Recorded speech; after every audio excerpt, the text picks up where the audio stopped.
Hello mga idol, so good evening. So ang tatalakayin po natin ngayon is isi-share ko po sa inyo kung ah, ilan ang earnings ko sa Facebook Reels. So ito ang tatalakayin natin. So bago magtatalakayin natin ang pag-share ko tungkol kung magkano ba ang income kay Facebook Reels. So kape muna tayo.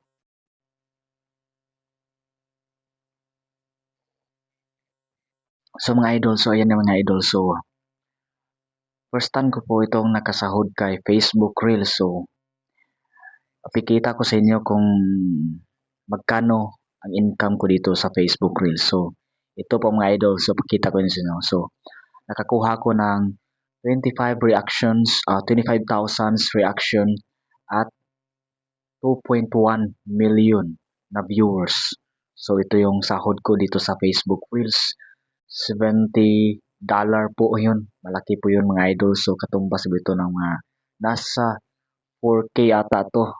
So, malaki po dito ang sahod na Facebook Reels. So, itong Facebook Reels ko, ginawa ko tong short video lang po ito. So, nasa 7 seconds, 7 to 9 seconds ata yung video na to. So, dito sa Facebook Reels, hindi kailangan ng matagalan video. Hindi katulad ng long form video. So, ito po ay nag-range na 1 second to 15 seconds to 90 seconds. So, dito sa akin, nakigulat ko na ito. Naka-earn ako ng $70 kahit 9 seconds lang yung video ko. So, mas malaki pala ditong kita sa Reels. So, dito ako na-challenge eh. So, kaya pinapatuloy ko ang pag-upload ko. Dapat consistent ka mag-upload dito sa Facebook. So, ito yung pinaka-the best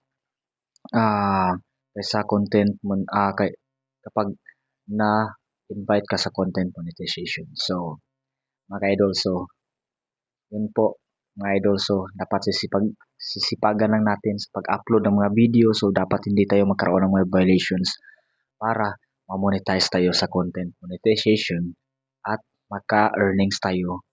So, yun mga idol, so, yun ang i-share ko. So, first time ko po itong maka-withdraw soon pag dumating na yung days na payout ko. So, thanks for watching idol. So, just subscribe idol sa mga